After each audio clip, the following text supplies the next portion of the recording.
川普的关税让大家非常震惊的是，竟然科加拿大35%哦！哇，现在真的友谊的小船彻底翻掉了。那他说呢，就是加拿大之前的种种的这个态度啊，他说如果你们决定用任何理由提高对于美国的关税的话，就会再继续叠加。现在我已经科到了35%，你们敢叠加我，我就敢叠加回去哦。那甚至他还批评说，加拿大就是不跟美国合作，然后没有采取有效的阻止芬太尼流入美国，所以呢，我必须要惩罚你们，这是一个报复性的措施，科了加拿大35%，比起原本还增加了10%哦。另外，越南也很生气啊，因为本来也跟你谈好了是11%哦，那这个是越南现在才把这个亮牌亮出来说啊，原来他们之前已经达成协议，结果川普可以不管不顾以前这样谈好了11%，结果公开出来的时候改口变成20%，越南政府感觉很错愕、惊讶、失望又愤怒啊！怎么会你这样子呢？就是两国的信任感宣告破裂啊！消息人士透露呢，因为川普宣称跟越共总书记苏林已经谈妥了关税这个条款，但是苏林本人却没有参与原始的谈判，可是越南就感觉被骗啦，就是说怎么会是提高那么多呢？有点好像川普把所有人都摆了一道的感觉，所以加拿大伤心，这个越南错愕。那再来看看巴西嘞，巴西这次真的是就是寻丝绸了吧？因为川普啊，好像就是冲着巴西而来哦。巴西骂了他说是当世界的皇帝嘛，结果呢，他就要科巴西50%的关税。那鲁拉不吃这一套啊，他就说呢，我们也会征收美国50%哦。尊重是个好事。我们来听一下他怎么讲。E non tenha dúvida que primeiro nós vamos tentar negociar. Mas se não tiver negociação, a lei da reciprocidade será colocada em prática. Se ele vai cobrar 50 de nós, nós vamos cobrar 50 dele. 对，这鲁拉也是很呛哦，所以他甚至还讲说，我们也没有义务要继续用美元来进行交易哦。那再来，这个如果不提供咖啡豆的话，恐怕美国的咖啡要涨价了，因为主要美国的咖啡有蛮多是来自于巴西的。每年呢，我们看一下2024年好了，就从巴西进口了814万袋啊。那相当于是当年总消费量的33%呢，哇！所以现在恐怕美国的咖啡也要涨价了。巴西现在也不想吃这一套，另外一个不想吃这一套的是谁呢？石破茂，哇！石破茂讲得非常的硬气哦。我们来看看他是怎么说的。これは国益をかけた戦いです。舐められてたまるか。私たちは言うべきことはたとえ同盟国であっても。正々堂々言わなければならない。正々堂々。所以看起来真的大家都气翻了，就是你川普敢这样子搞，我们要赌上这个我们的国格、国家利益，怎么能够忍受你这样子把我们看扁呢？还说呢，我们接下来就是直接降低对于美国的依赖，要努力在这各方面自给自足，就把美国得排除在外头哦，我们就不要依赖你了，已经把日本惹到这样的程度了。那再来，你看我们讲了那么多个国家，没有一个国家是吃川普这一套，那更不用说中国大陆啊，更不想理你啊。那反倒是这个卢比奥赶快想要去跟中国大陆谈一谈，想要跟王毅见面哦，跑到了吉隆坡。那卢比奥讲说呢，我们现在关税通知函哦是市场画出的基准线，但并不会阻止各国跟美国谈判来修改关税数字的机会。反正他就这么讲了，也没有太多人想理他们。那王毅呢，在7月11号在马来西亚吉隆坡会跟卢比奥来会晤，这也算是川普重返白宫以来中美之间最高层级的会谈之一。那问到卢比奥，他说：“哎呀，我们正在推进此事，或许会见面。那见面其实到底是谁认怂呢？我们来往下看哦。美国商务部长表示，8月初会跟中方的谈判代表会面。大陆的商务部新闻发言人说，今年5月以来，中美元首共识指引之下呢，双方的贸易团已经在日内瓦和伦敦进行了经贸高层会谈，达成了日内瓦的共识，还有伦敦框架，并且抓紧落实有关的成果，来稳定两国的经贸关系啊。那事实上呢，其实虽然有这样子的框架，可是美国还是希望赶快谈定啊。那对于中国大陆有一些影响吗？现在看到就是在5月份的时候，美国进口中国大陆的成衣总额是创下了22年来的新低，这会有一些后续的转单影响吗？比方说像是转到越南啊、孟加拉或是印度来下单嘛？可是现在看起来越南的这个关税也挺高，中美之间的这个关税延到这个暂时停战到8月份，所以现在恐怕还是一个焦灼情形。我们先来问一下亮哥，加拿大这个总理是以加拿大爱国主义反川普崛起的目前看起来完全没有让步的迹象。加拿大的工业局已经表态绝不接受然后加拿大说7月21号是美加谈判的 deadline， 如果美国没有答案，他就反制美国，继续卖美债。就你磕我35，我就磕你35了。他之前不是卖了一波美债，那个是700多亿，可能还会继续卖。而且他也寻求跟ASEAN就东南亚组织要签 FTA，所以加拿大真是叹为观止啊！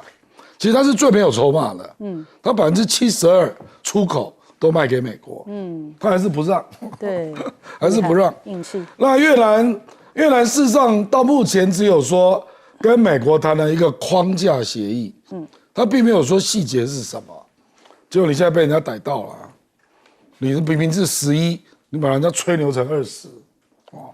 所以表示这个也未定因为越南就说这个只是框架那巴西我坦白说了，你川普借的名义是干涉人家的司法说这个 Bolsonaro 你不要给我司法迫害。坦白讲，美国历史上还没有总统这么粗暴就直接这样讲的。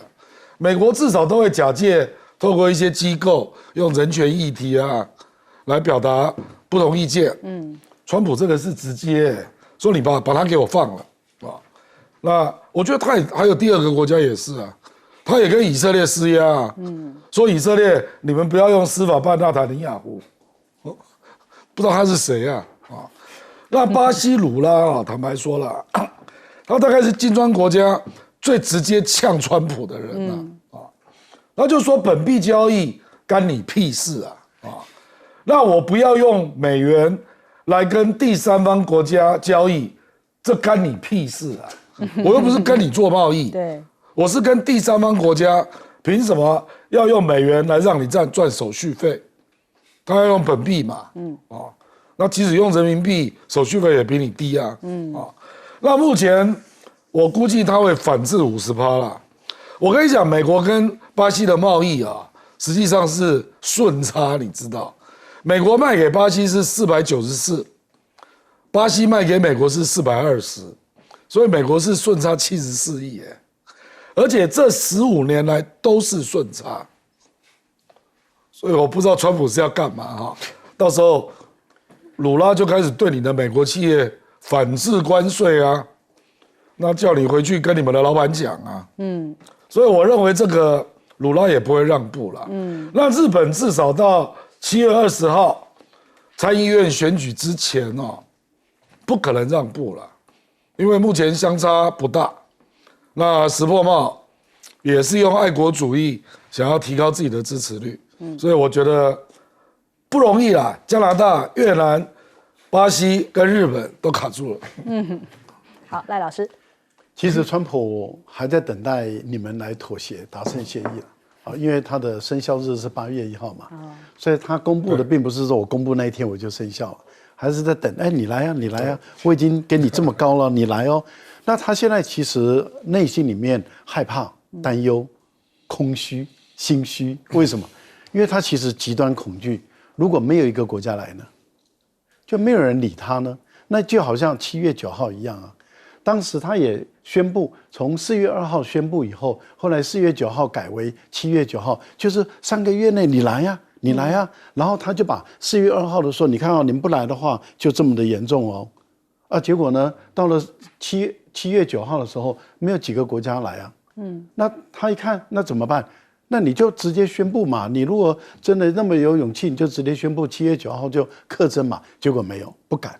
所以现在又延到8月1号，来呀来呀，我第2次宣布咯。其实换个花样而已，然后还是没有课征，因为还在等待你来跟我妥协。好，那我们的问题就来了，如果这些国家就看说，反正就这个样子嘛。如果要课对全世界都课，看你倒还是不倒，是你倒还是我倒？当然是你美国倒嘛。因为当你美国对全世界都课关税的时候，你全世界的货物进美国都这么的贵的话，你美国的经济怎么撑得下去？你的市场一定萎缩，市场萎缩，那它出口一定会减少，他们就找别的自由贸易体来卖嘛。对，就本来就是这样的情形，所以你美国的东西就买不到了，可是你的国内的制造商没有办法满足美国人民的需要。所以你就是缺电脑、缺平板、缺文具、缺书、缺笔、缺什么，连教科书都印不出来。你连教科书都要海外印，那你这个时候你连运动鞋都没有人，什么都没有的情形下，你看美国的人民要不要跟他造反？其实川普怕的要死，他害怕极了，他就是怕你不来跟我签。我告诉你，大家都跟鲁拉学，鲁拉最硬气，鲁拉宣布退回去。把那信不收，退回去。不收，对，我就给你退回去。你如果在我规定的时间内没有跟我达成协议，我就给你对等课50%。你看多强势啊！我们现在也在等待你这个加拿大，不要一张嘴啊！加拿大你也要学鲁拉7月21，对，加拿大你也要学鲁拉，你也给他退回去。你7月21没有跟达成协议，我就克你关税。加拿大你也做一次给大家看嘛。石破茂目前来讲有舆论支持喽。目前的日本的舆论觉得他们的首相，因为他们的在野党显得变得很软弱嘛。说哎要妥协啦，你要好好跟美国谈啦。可是他的在野党的策略错了，石破茂的策略对了，那你也一样学鲁拉退回去。我觉得大家都学鲁拉退回去。台湾会学吗？啊，台湾会学吗？台湾跪地不起，大灾问。要吃牛杂，不过会变成非美国体系的关税都越来越低了，就只有美国边关税很高这样。对，好，来将军。所以川普玩这个手法就是这样，先大声唬人，暗地又派人去，哎呀，好好谈，好好谈。这卢比奥出来干什么？就是干这个事嘛。哎。中南半岛这些国家总有1-2个会松动的嘛。你像越南，你气是不是？卢比奥跑来，哎，没事啊，老板只是一时气话了，说给大家听的嘛。你就怎样怎样。我跟你讲，就干这些事情，没事找事，自己加戏。美国有一个思想家讲得很好，你这个川普是拿情绪在治国，你不是理性在治国嘛？你这个炮打这个地图炮，全世界都跟你为敌。我跟你讲，西德贤总理讲的，美国你孤立吧，都不跟你玩了嘛。对，加拿大是跟美国以前称之为好像是孪生兄弟啊，连体婴啊，他这是连体婴啊，国界没有国界的，彼此也好得不得了啊。游客开个车子就来了嘛。现在搞得加拿大实在是很尴尬，对不对？都不来。加拿大这个当然要跟中盟、中日韩 FTA 的另找出路嘛，也是把姿态摆出来了嘛，所以我看最后川普会跟加拿大妥协的啦。这个东西，在我身边搞个敌人是最划不来的。所以地缘战略里面，最好就美国最好的态度，大西洋、太平洋都是我的这个天斩，可是加拿大在你旁边呢，在你北边呢，而且加拿大领空一开放啊。俄罗斯的飞弹、中国的飞弹可找了捷径了，直接打到你华盛顿了，因为少了好多公里啊。所以你不要看加拿大在北边嘛，对不对？北极那个飞弹航路一定经过这边嘛。你要搞成这个样的话，不是自取。我去预判了，川普会对加拿大放松的了。现在把气话说足了，其实2个彼此都需要彼此了。我讲良心话，加拿大离不开美国了。你70%的出口在美国嘛，你找替代市场到哪里去找这么大的市场？所以啊，这场戏你有得看了。好，我们先休息一下，广告之后马上回来。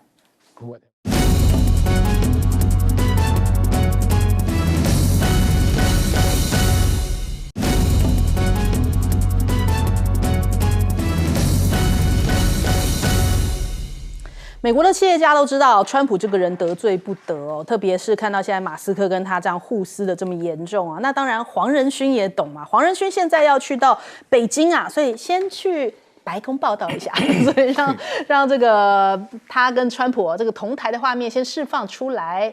辉达执行长黄仁勋就到了白宫跟川普见面啊。那会谈的内容没有公布但是也是表达一个尊重。那辉达发言人拒绝评论此事那事实上呢，现在看到辉达的市值站上了4兆美元，可是黄仁勋是非常在意中国大陆市场的，下周就要去到北京来拜会大陆的总理李强。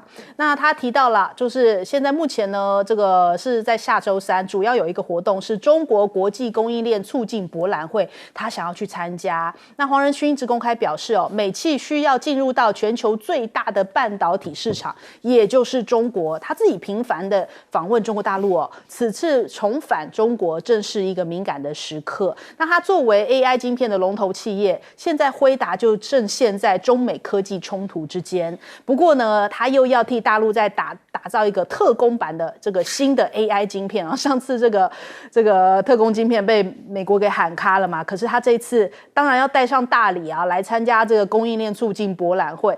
这不是有点大逆不道吗？因为川普就是想要断掉供应链，你还来参加供应链促进博览会还带着特供版，所以他不知道是不是先去跟川普报备一下不知道这一回他去到了北京，能够跟怎么样层级的官员来会面呢？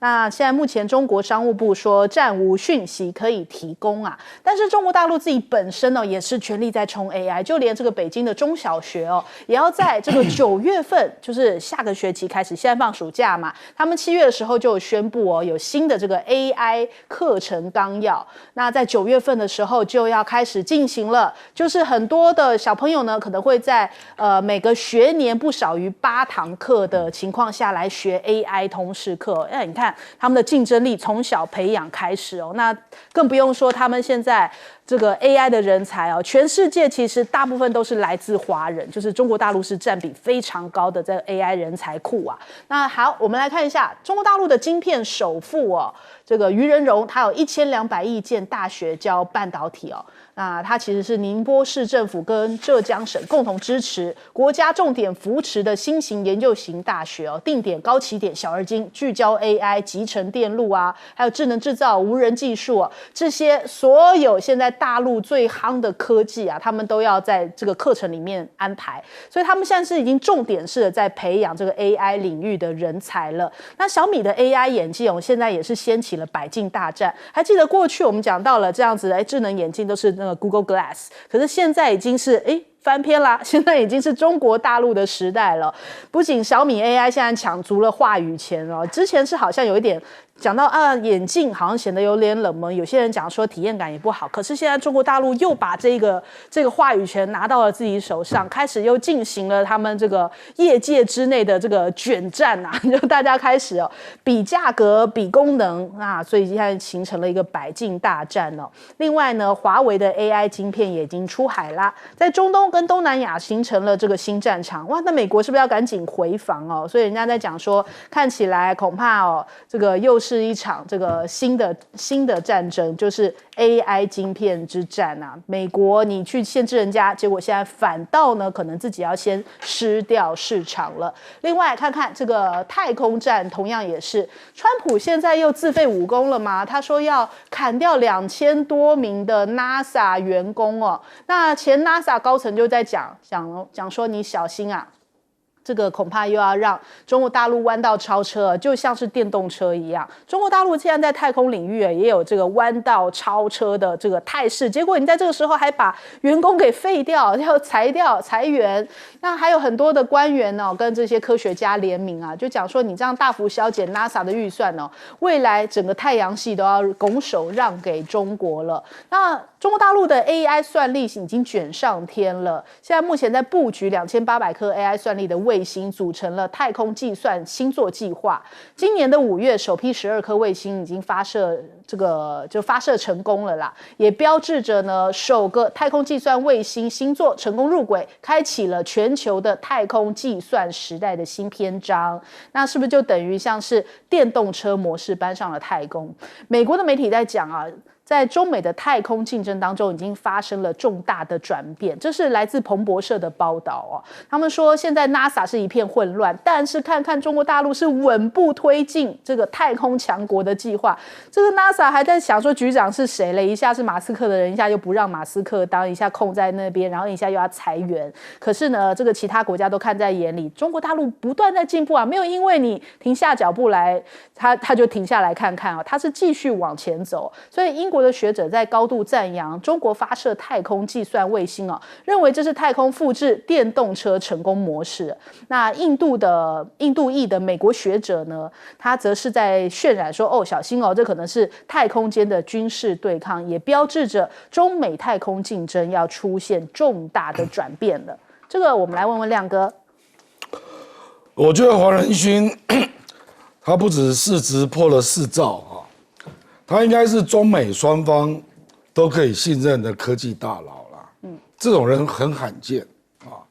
那这个，我觉得他去中国大陆之前特别抛出跟白宫的合照啊，这个可能有一个意涵呐，因为你知道嘛，中国大陆那个李成钢就说框架就是稀土换晶片，那你晶片都一直都不放，那中国大陆审批稀土怎么可能加快？他没有下台阶嘛，所以我认为黄仁勋这个很可能是最后一搏了。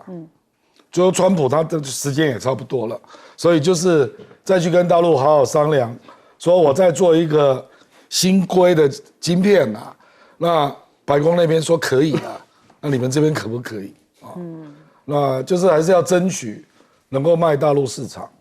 那其实他看中大陆市场是可以理解的啦，因为你去想一想嘛，中国大陆现在陆续推出这么多的大语言模型，然后会适用在各种场景。那到时候不知道会有多少产品出现，那个通通都要用 GPU 你想想那个市场有多大？那第二个就是机器人，还有工业4.0。中国大陆论那个我们讲机电这个市场，结合人工智能，100%是世界最大的啦。那这个也要用 GPU， 那场景的应用加上那个大语言模型也要 GPU。黄仁勋比我们都聪明啊。他怎么没看到？对不对？所以他早就料到了，中国大陆未来的 GPU 的需求量会超过美国啊。他怎么可以不紧抓呢？对不对？所以我基本上是认为他成功的几率蛮高的啦。那也祝福他会成功啊，因为他说9月如果顺利，9月就可以投产了嘛，对不对啊？那另外那个太空的部分，我讲白了啊。我前一阵子就看到一篇文章，他是在讲军事的太空竞赛。已经有一些美国的媒体认为美国已经输了。这个包括太空的准确定位，也包括杀手卫星，也包括干扰对方，还有太空的科技跟地面的传统武器的整合，这3个面，美国人认为他都输了。所以这个运用到民间。这个只是必然的结果啦，就是这样。好，赖老师，黄仁勋的公司现在变成全世界最大的公司了哈，已经超过苹果电脑苹果都输了Meta 也输了Amazon， 美国的所有的公司都输了，所以它是全世界最强大的公司。一家公司有120兆台币，120兆，各位想想，我们台湾的整个 GDP 的总和才多少？他一家公司比台湾全部都富有，所以事实上黄仁勋的影响力，他已经是不同于一般的他事实上已经在现在跟未来他的影响力会远远的超过美国的那一些顶尖的，甚至不管是马斯克啦，或是祖克伯啦，所有的其实都不如黄仁勋的影响力了。这个是非常可怕的。它是台湾 GDP 的5倍。对，你有没有想过一家公司？可是黄仁勋因为个人的谦和，我觉得因为有我们这个儒家的这种中华文化的这种熏陶，我觉得他的谦和还有他的亲切，所以我们看起来他没有架势，但是他的影响力其实只会越来越大，而不会越来越小。不管在美国的政界，或是在全世界的科技界，他的影响力会越来越大。可是这样的一个人，你看他对于大陆的态度永远保持非常友善，他不会像美国的一些企业家，或者是像一些华人我们不讲哪一个地方的人的企业家那种态度这么的嚣张，这么的跋扈。你看他没有，他永远是保持的对于台湾、对于大陆、对美国的友善态度。我觉得这个是他会有现在的这样的影响力一个最主要的因素，也就是他不选边站。但是他是美国的公司，他是美国人，他一定要遵守美国的法律规章。所以你看，他都是在于遵守美国的法律规章的空间下，他来去争取，来去扩张。那当然，他很清楚的知道大陆的这个市场太大了，因为你看到半导体现在大家都知道很重要，而大陆的重要的大学、顶尖的大学都有机体电路的这个学系或是学院。你看现在 AI 大家都知道很重要，他们马上就从小学教育开始。对，我觉得大陆的反应速度之快坦白说，全世界没有一个国家可以跟得上大陆。台湾在这个部分不要老是去挑大陆人的错，应该去好好看看大陆的优点在哪里，他们为什么反应会这么快，这么快的就付诸行动，而台湾到现在为止都还慢吞吞的，这不行的啦。好，帅将军。首先我要讲几个趋势问题黄仁勋没错，他是掌握了这个 AI 的很多晶片，他可是也看到中国大陆是一个最大的市场。第二个，稀土晶片也需要稀土。第三个，中国大陆有很多 AI 人才，他顺便挖几个对他队友，所以到中国去是很大的一个诱因。问题你拿的那个特殊规格的晶片是不是符合大陆所需？这就是关键了。那这个晶片是不是川普认为我这一放过去，中国大陆的经济实力又增加？这都是一个很复杂的一个问题。所以，要不然就是川普没有请过专家评估，让黄仁勋带的那个有价值的晶片来，或者是这个不知道，就看以后的发展。但很严重一个问题就是说，川普现在面临在全世界搞大国博弈3大领域嘛。第一个军武科技，对不对？第二个最大是经济实力，第二个是军武科技，第三个各国的外交关系，这3个领域。这3个领域，我觉得他已经快输了2个，甚至于3个都输了。第一个，军武科技大家都知道未来的战争是无人机、AI 跟太空，因为刚刚不只是有什么卫星杀手了什么什么，它还有什么轨道炸弹，就是说天上的固定带的有炸弹可以按时下来，所以这个问题美国经济上这一仗胜负未卜，但是全世界已经跟他公开翻脸，所以你要说经济上你要发展全世界的霸权，我觉得是有问题的。第3个外交，今天动不动要人家总统去 kiss 他的 ass， 这种粗暴的，你能够在外交圈里树立美国有一个专家讲得很清楚，美国累积了100多年的软实力，软实力不是光个科技就是你在国际上的 reputation， 你的名声，你主持公道的这个可信任度，被你川普一个人败坏光了，对不对？以前大家把他当成世界上最大的这个，我们讲黑道叫花式人你是最有实力的国家，联合国里面的龙头老大，现在没有人这样看你了。因为你自己把你自己手下的最有力量的都给弄走了嘛，对不对？你最亲密的加拿大也离你而去，你跟中国左起的2把手。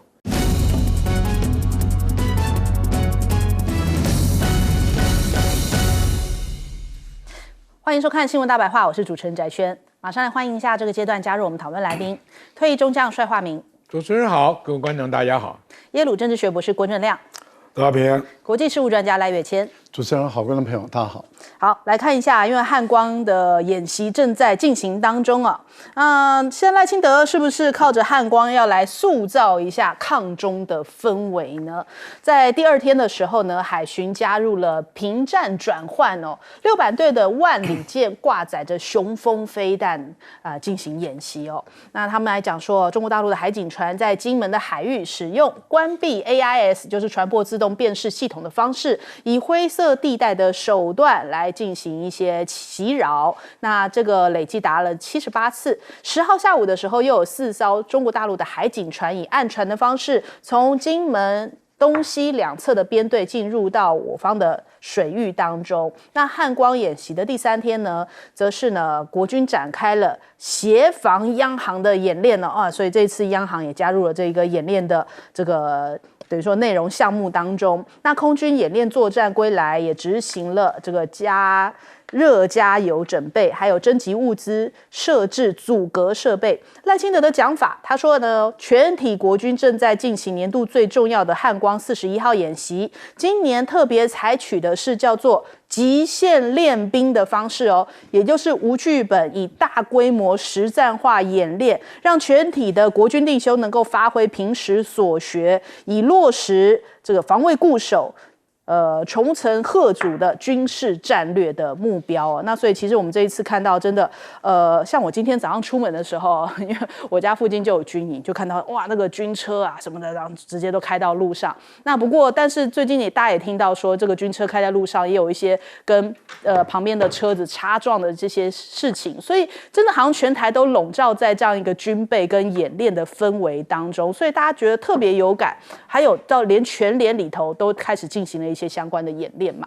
那我们看这一次国军说最强的战车 M1A2T 首次公开射击哦，陆军向美国采购的这一批首批的 M1A2T 的战车，从2月份的时候呢，它就已经接装训练。在新竹的坑子口靶场进行了120公里的战车炮的实弹射击，总共发射了19发啊，所以他说全数命中。赖清德也称赞说，不愧是地表最强的战车啊。再来看到了，我们现在是不是要从滩岸直接进行到了城镇战呢？看起来呢，我们现在进行最主要紧锣密鼓的，已经是在第3天嘛，现在已经开始了是进行城镇战的训练了。不过美国智库却在这个时间点发出了一个讯号，说呢，美国智库认为应该要把在台的500名军训的人员要撤离哦。他们的国防重点发布了年度的报告，提到啦，自美国这个冷战之后呢，持续扩张全球的军事部署。那特别是针对印太地区的调整，提出具体的建议。里面的报告是建议要完全撤回在台湾这500名美军的训练人员。台湾是不是只是一个小岛呢？美国的智库讲说啊，其实也应该要撤掉驻韩美军50%哦，不要卷入台海战争。你看，接连发送出这个讯号啊，那跟这个民进党告诉大家的，台美坚若磐石啊，就我们遇到困难的时候，美国一定会出兵。结果现在呢，还只是在军演阶段，他们的智库就一直讲说，不但是要撤走台湾的，连旁边韩国的也要撤走一半哦。这个讯号怎么好像跟民进党告诉我们的不太一样呢？那另外看看这个尹锡悦，他是以叛国新罪名，就是蓄意挑衅北韩这个事情哦。所以呢，现在又要来这个把他羁押起来，又被逮啦。这个获释4个月之后，又再度被逮。他过去呢是说怕北韩威胁，而今天呢，南韩人民弃尹锡悦为了要巩固政权去挑衅北韩，当时他就蓄意向北韩发起无人机这样的挑衅行为哦，也是让大家觉得说这是一种叛国的嫌疑。再来看到了我们的关税问题，现在也是在同样这个节骨眼。现在台湾真的是事情非常多，又有关税，又有大罢免，然后又有军演，然后甚至还有大绕境，就反正很多事情都在同一个时间点，让全台整个好像闹哄哄的。那现在我们的关税到底会是落在哪里呢？川普这一番话，可能这个民进党又要开心了。他说，剩下所有国家都得付关税，税率是15%到20%。所以他们就认为说，对，这个川普也是承认我们是国家的，所以我们应该就是落在15%到20%这个区间哦。所以他们又觉得挺开心的，就是这个代表我们也被承认，但我们真的是被川普承认的那15到20之间嘛？真的是到时候真相大白的时候，恐怕就是不知道会是什么样的一个状态啦。那还有我们看到了卢比奥他提到了，对东南亚国家的关税是比较优惠的但是还是没有提到台湾，他只有说，其他国家比起来的话，好像没有东南亚的关税那么好。只是我们看现在目前已经揭晓的加拿大35%，让大家很震惊，而想说，哇，这个加拿大现在竟然要被罚到这个35%吗？提高了这个10个百分点哦。日本是提高1个百分点，韩国是维持不变。但相较加拿大、日本、韩国，我们退一万步讲，我们台湾跟美国的关系有比他们更亲密吗？就是我们能够拿到比这个数字更低的数字吗？这个其实有待商榷哦。那另外，我们现在的目前谈判传出来，可能得要放行牛内脏、绞肉，还有这个莱猪的这些比值哦，可能要比照国际，要换取这个更低的关税，而且汽车产业链恐怕也要受到极大的冲击。如果美国的汽车进来台湾，接下来关税降到0的话，恐怕会让我们整体的国产汽车受到非常大的冲击。最主要的就是那40万从业人员接下来的这个饭碗会不会受到很大的影响呢？我们来问一下亮哥。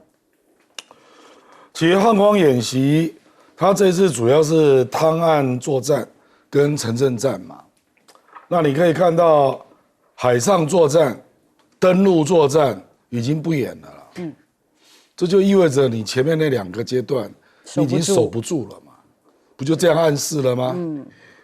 那滩岸作战，当然我们有买一些装备嘛，所以当然总是要实弹练一下啊。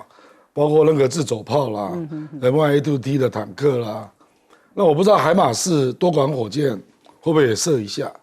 那听说也有演练那个气垫船要抢滩的时候，我们是用那个实体炸弹直接在海边炸了，在淡水那边。这个恐怕如果真的要做滩岸作战演习，这些是必然要做的啦啊。那当然城镇战就有点像++9一样嘛。因为他这一次选择的是淡水，你淡水登陆，那淡水的民众有20万，你怎么办？如果真的城镇战，是打在淡水，你难道可以不撤民众吗？那岂不是居民混合，变成人肉盾牌？有人这样打吗？乌克兰就不是这样打啊，乌克兰不是这样打，都有一定的民众无法撤离，所以马里乌波尔。民众就死了12000人。你如果是淡水这种状况，你民众有20万，你都不撤，那你是准备要死多少人啊？怎么可以这样演练呢？那你如果要演练城镇战，你应该要假设断电断网吧，这个合理的铺排吧。到时候全年还会有店员在那边发粮食吗？你觉得这合理吗？所以我是觉得。城镇战这一段我严重怀疑啦，是美国要求的啦，就美国要强加啦，那我们很为难嘛，因为城镇战没有人这样演练的啦。城镇战这次俄乌战争你也看到，最终的最厉害的打击是无人机嘛，你有这个项目吗？如果大陆如果真的打台湾啊，他到时候要打城镇战。无人机恐怕是上万架，那你怎么办？所以你那个时候那个坦克能不能存活，我都严重质疑了。所以赖清德在那边说：“哎呀，打得好准啊，地表最强。”你去看一下俄乌战争的城镇战，坦克车全军覆没，几乎没有一架坦克可以存活的啦。所以他们都退到后面，都直接用炮弹在打嘛，就是这样嘛。所以我是说啊，可见这个科目并不是我们熟悉的啦啊。那至于这个，我们讲那个关税啊，现在真的不知道怎么办啦。这个15到28绝对不是台湾呐啊，因为我跟你讲，美国人家是根据一些数据在算的，不能说谁想啊，我喜欢你啊，没有这样的啦。喜欢你只有以色列啦，我讲白了啦啊。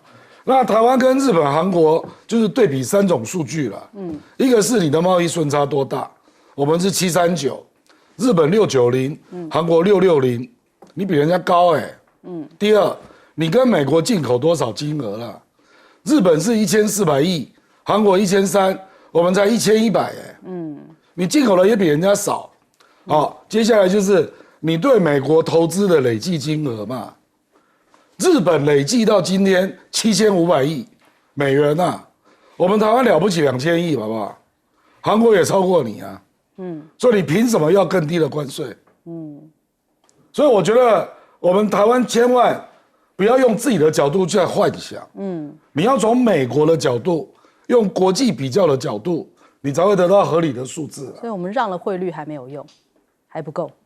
汇率不是谈判的主题啊，根本没有这一题啊，让心酸的。所以反正就大概是25起跳了。我们来问一下帅将军。我就先谈汉光演习好。我是汉光演习的创始者的写第一个纲要计划的是我。1号、2号、3号。这里面他讲的话，那真的是唬老百姓的。演习里面通常我们以前叫做计划统裁。就是郭正亮到哪里，赖清德到哪里，那两边一对峙啊，算兵力，好，停止又换一个位置再来，因为什么？对抗演习，我们不能自己的部队跟自己部队用真枪打嘛。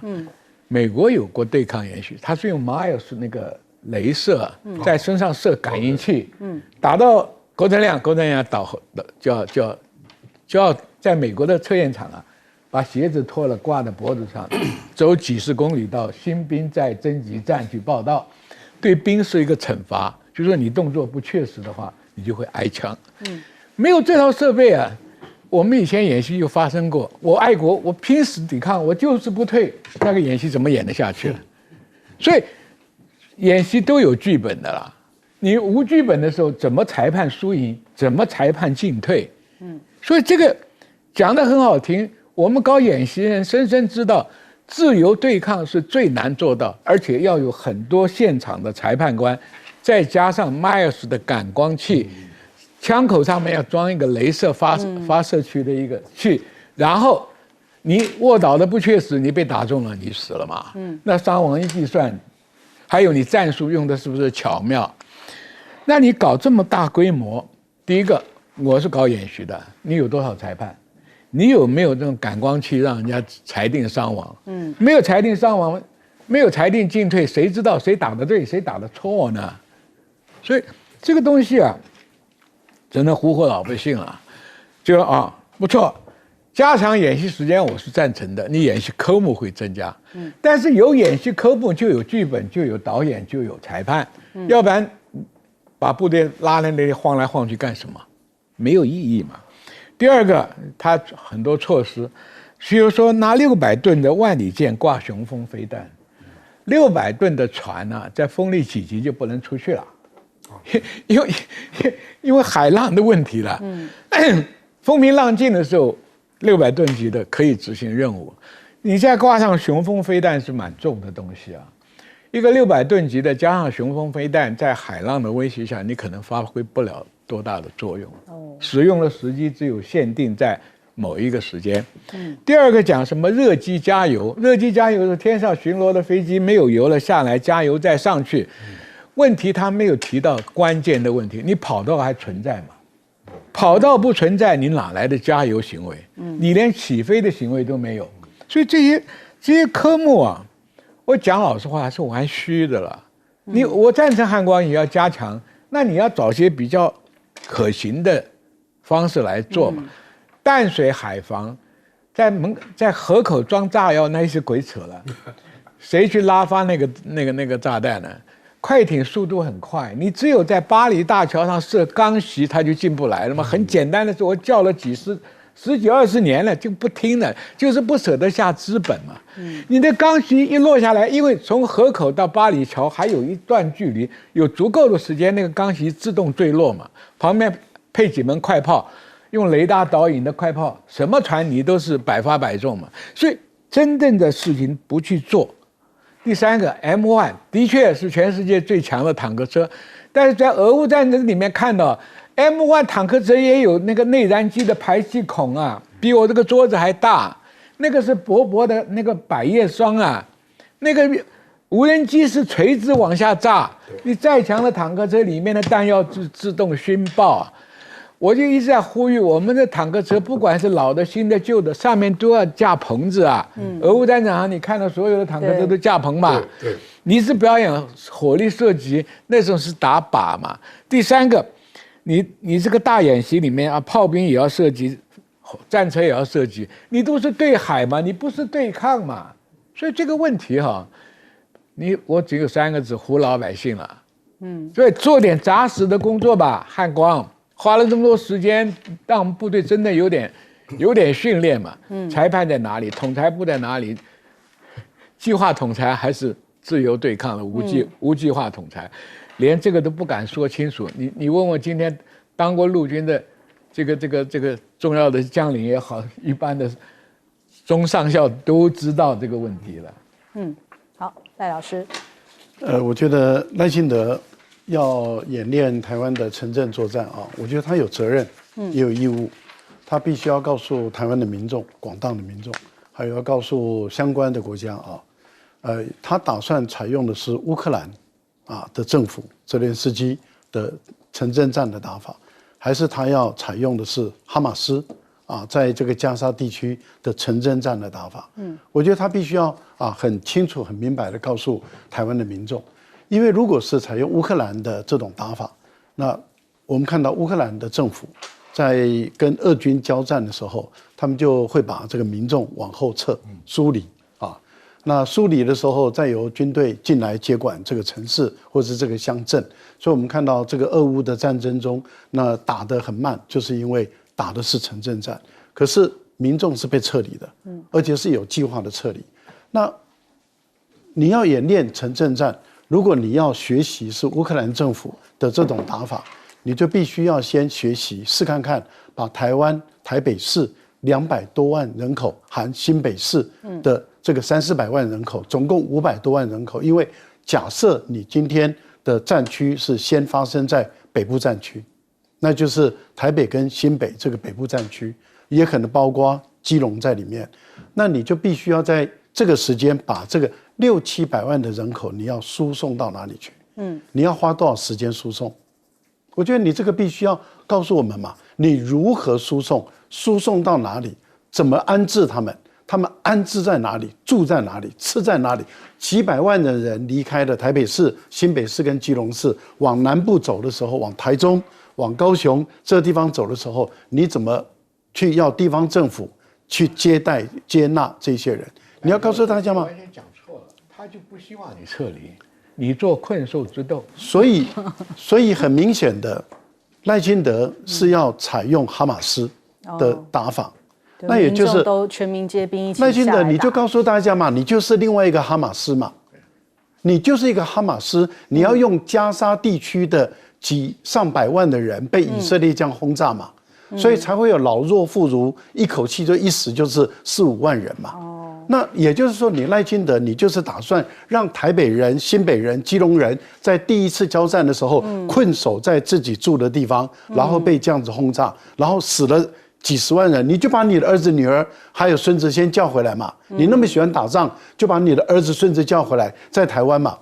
你不要说把儿子、孙子送到国外去的时候，你要我们台北人学，你要当哈马斯，你就告诉美国，你就是要当哈马斯。讲好了要发你每个人一把 AK 步枪嘛。你现在消息你忘记了？那所以所以就叫你在那里困着来一起打一锅煮。大家要做好准备喽。那我们先休息一下，广州忙回来。快嘛 ，AK 步枪。